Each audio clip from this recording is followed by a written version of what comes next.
I, 16 male, have 4 older siblings who are 11 plus years older than me. My parents were finished at 4 kids, my dad got a vasectomy, and then 6 years after it, my mom found out she was expecting me. She was 13 weeks when they found out, and I was always told if she'd been earlier, she would have ended it. My siblings hated that our parents had another kid. They're all close enough with me, but I feel like a stranger, and it's not just the age gap. They used to call me Mom and Dad's mistake and Mom and Dad's oops and stuff like that. They'd come home for Christmas and ignore me or make comments about me. They'd buy gifts for each other and nothing for me. My parents also treated me like a burden. When I was younger, they'd call me whiny and ask why I couldn't read my own bedtime stories or why I wanted to sit with them. If I asked for a hug, they'd make it such a big deal and say they just wanted me to go away and be quiet in my room. When I had a bad day, they were too busy to hear me out. Most times they would eat without me too. And sometimes I'd come home and some or all of my siblings would be visiting and they'd have family dinners without me.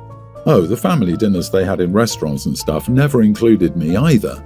And once my siblings started having kids, I was the default babysitter. If we all vacationed together, I was only brought along to watch kids. Sometimes I was left in the hotel or place we were staying alone and they'd have family time.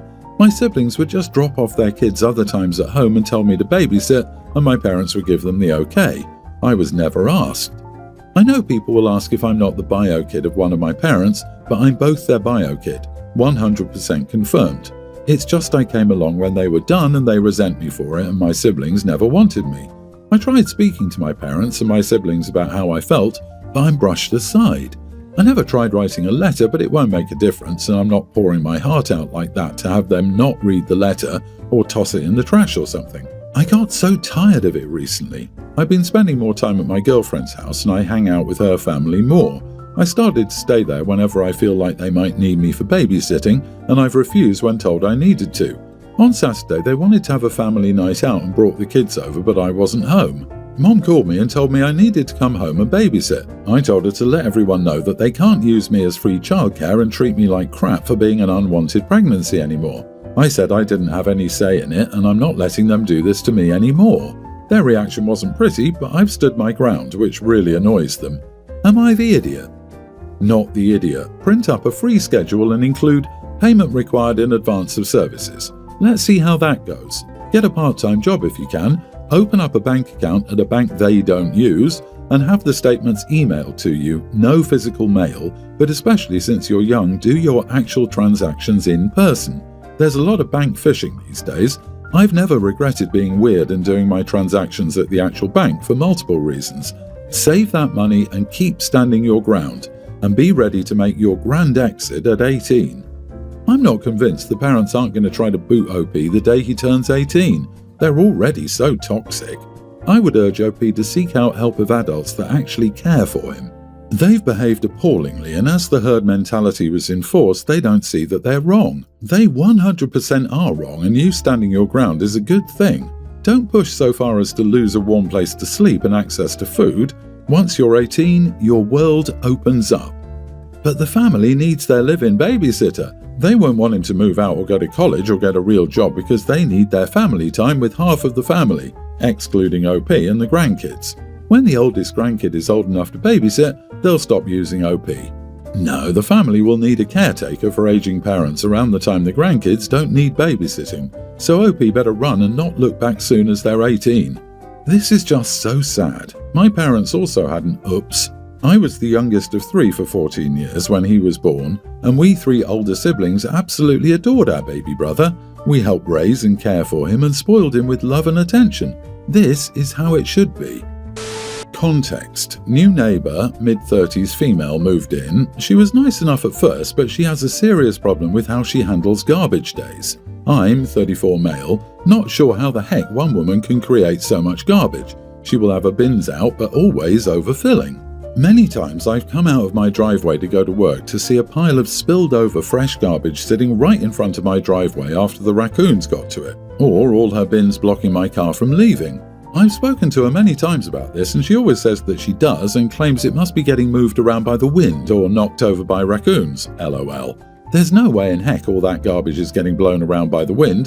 The raccoon part I believe, but there are locks on the garbage bins for a reason, and if you can't close it because there's too much trash, that's a you problem. Lately, even when I know she's home, she will ignore me at her door. I always back out of my driveway and I'll see bins blocking my path. I tolerate moving them out of the way even though it really annoys me every morning. What I can't tolerate is when raccoons get into her crap and as I'm backing out I see piles and piles of garbage blocking my path. I've had to use a shovel to get it out of the way. I've been waking up a bit earlier to move her garbage, and the other day I asked myself why the heck I'm going out of my way to help this stupid idiot. I took a good look at her bins and just kicked them as hard as I could over to her side, and the garbage spilled over to her driveway instead of mine. I've noticed now she's slowly learning to take proper care of her garbage, and sometimes she even puts it on the other side of her driveway. She has been a lot better lately, but not perfect. She somehow now locks the bin hinges and keeps it on the other side of the street. But whenever I catch it in front of my driveway, I'll kick it back to her side. Told my wife about it and she said this is so pathetically low of me. She doesn't have to wake up and deal with someone else's crap, so I don't really expect her to understand. Or maybe I'm just an idiot, I don't know. I feel like I've done my part being nice. I don't care anymore. Am I the idiot? Not the idiot. If she doesn't have to deal with it, ask her if she still wants an opinion. Hey wifey, get up, it's trash day. Go clear up the driveway. It's so tiring to always clean the same crap from the same people. Trust me, I know. I have kids. To be fully petty in my response, your wife is the pathetic one. Make her get up to deal with it and see what different approaches she'll take. And call her bluff too. Tell her fine, from now on she's on trash duty since she knows she can handle it all so much better. LOL. Again, not the idiot. You've done everything you could to communicate and accommodate. Your neighbour showed bad faith and indifference to the inconvenience she caused you and even went so far as to ghost you. You were fully in your right to have kicked her bins over to teach her a lesson only experience will allow to sink in. Good on you. Everyone's an idiot. Were you picking up the garbage before? She must have a lot of garbage if you have to wake up early to move it. I would just have shoveled it to her side. If it kept up, I would have used more forceful swings to spread the garbage round her property. Maybe open a few bags while I'm at it. I wouldn't continue kicking the bins though. If she films it, it can be taken out of context and used against you. Put them in her driveway so she can't get out. My mom was in an accident when I, teen male, was a younger teen and was left disabled as a result. Because of this, my parents decided it would be the best if my dad had custody of me because mom had a long recovery ahead of her and she'd need a lot of help herself. My mom paid child support to my dad for me, only it was never spent on me, it went on his stepkids. He saved it for them and never used it on me even when I did need money for things. He had me overdraw on my school lunch account and then wouldn't pay the balance. I had to do it with money from my grandparents, even though he was the one who last minute said we had nothing for me to take a lunch from home because his stepkids were getting more for theirs because it wasn't enough. When I needed supplies for a school project, he refused to pay for them.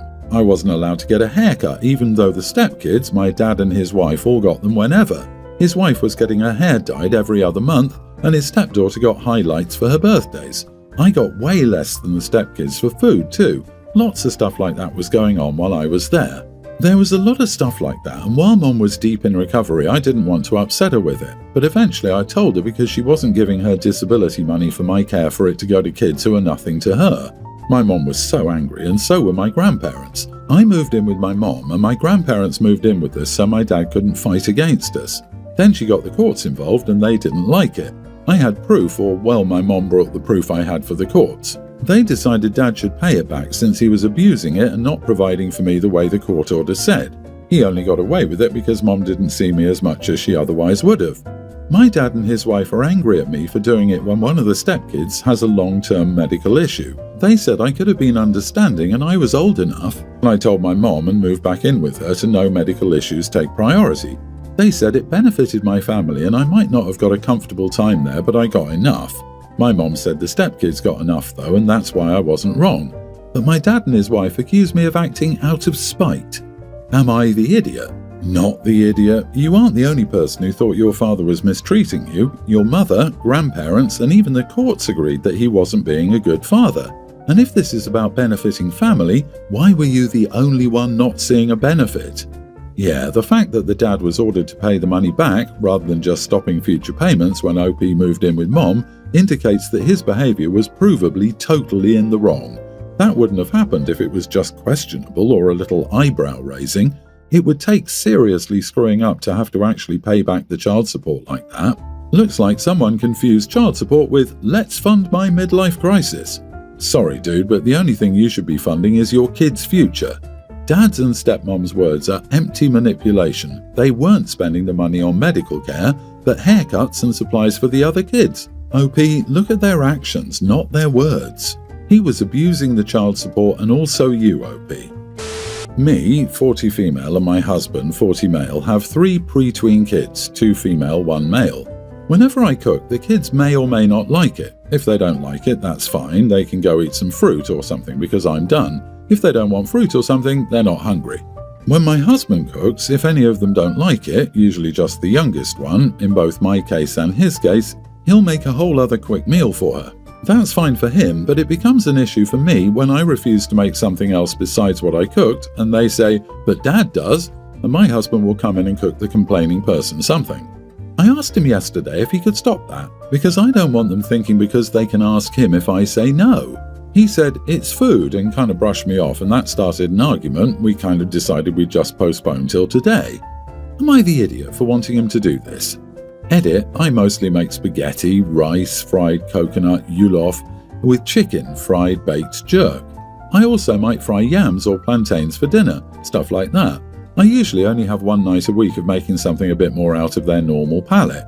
But Dad does, then go ask Dad. You can't control what your husband does. If he chooses to do this, then he can do it all the time. You, however, are not obligated. Just because they want to breach your boundaries doesn't mean you let them. Not the idiot for wanting him to stop, but you might be if you forced the issue. Forget it, every man for themselves isn't really a functional parental relationship. OP doesn't want the kids to get into the mindset of, if I don't like it even a little, I can simply demand a special thing made just for me all of the time. Parenting is a teamwork and coordinating thing. You can't have one parent trying to enforce a household policy and the other undermining them. They need to both talk to each other and decide on a standard operating procedure both of them can live with and abide by. Him completely disregarding her like that isn't fine, any more than her trying to unilaterally put a policy in place he obviously doesn't agree with. I totally saw it this way until reading OP's edit. It's only one day a week when she experiments with dinner. They each make normal meals 3 days a week, and one day she makes something different to try to expose them to a variety. They never like her experiments, so that's the day Dad is making them something else. In a way, I can't blame him. Like when my mom made liver, which my dad loved, she also made chicken for us kids instead of expecting us to eat the liver. Kind of funny how much stories change with just a tiny bit more context. Breach your boundaries? You are the idiot, OP. They're little kids. As someone that was forced to eat crap I hated as a kid, how hard really is it to just feed your kid? You know what they like and they don't, and you're choosing to make something they don't like. If they don't want fruit, they aren't hungry? Crap! He's coming in and doing it and not asking you to do it. So what exactly are you whining about? That you're the bad guy? Well, you are. You must eat what I cook or nothing is a stupid rule, and some kids will go hungry rather than eat. My dad was a baker and he used to bake with me when I, 17 male, was a kid. We had our own baking book where we created recipes and took some of his and altered them to make stuff that was ours. He put a lot of effort into making it look nice and for it to be something I could always have. He died when I was 9. My mom got remarried. She and my dad were mid-divorce when he died. 18 months later, and she has a stepkid, pre-grammar school, and a younger bio kid with her husband. Both are being raised as theirs, and my step-siblings call Mom, Mom. My mom started telling her husband how nice she thought it would be if I baked with them and shared mine and Dad's recipes. He said it was something his kid had expressed an interest in, but didn't think I'd say yes if asked. They talked about it 3 times, and then I asked my uncle, who was Dad's business partner in the business they shared, if he would keep the book for me so it couldn't be used like that. It's at his house now, and I know it's safe because he's put it away safely, and I've been at his house a few times and looked through it. When my mom and her husband finally brought it up to me, it was more telling me to do it than asking, but I said no even though it wasn't a question. I said it was between me and Dad and I wasn't sharing it with my step-sibling or half-sibling. My mom's husband told me to just say siblings. Mom said that was right and that I should be looking to be more of a role model and I should share something that means so much to me with them. She asked me where the book was and I said it was safe. She went looking for it but couldn't find it and she was angry I did that. She told me to start a new one with them, and I said no because it was a me and Dad thing. The only people I do that kind of thing with is my own kids one day. Mom asked why I hid the book, and I told her I heard them talking and I wanted to make sure she didn't give it to the kids anyway. Her husband wanted to know why I was against it, and I said it's too sentimental to share. My mom wanted to know who had it, but I didn't tell her. She called everyone in Dad's family and all denied having it. She told me her stepkid wanted to have it shared with them, that she spoke to them after her husband told her about it, and it's true, that the kid is old enough to long for that connection like I had with Dad, and the memories I've shared about it are something they want with me. I told her the book's staying where it is. She tried to ground me, but realised it would make life more difficult because I have a job after school and me having money to buy some stuff for myself helps them when they're low on money. But she keeps telling me hiding the book was unfair and makes me look spoiled. Am I the idiot? Not the idiot. The fact that she went looking for the book after you said no is all the proof needed that hiding it was a good move. In fact, I'd be willing to bet that she would threaten to burn the book so that you can't have it anymore if you weren't willing to share it. She isn't just trying to force bonding activities with your siblings, she is actively trying to erase your father. Because she was done with him even before he died, she's decided that he doesn't get to be special to you either. Bet. I'd have a fake mock-up lying around just to see how long it would take for it to go missing. Some basic recipes but altered to weird ratios of ingredients. Then put it not in plain sight like obvious bait, but just somewhere you'd expect to find it in a bookcase or the kitchen. Trust us, OP, someone would burn it or destroy it in some way. You're a kid, so don't know just how spiteful and petty some people can be. Keep that book hidden. When you go round your uncle's, take pictures of it, every page. Then back it up. Make a digital copy. Even type it up if you must, but tell no one. People will follow, steal, spy, destroy. Trust us, OP. No half measures. Protect that book like it is your father and he is the reincarnation of Lady Godiva, Anne Frank and Princess Diana all in one.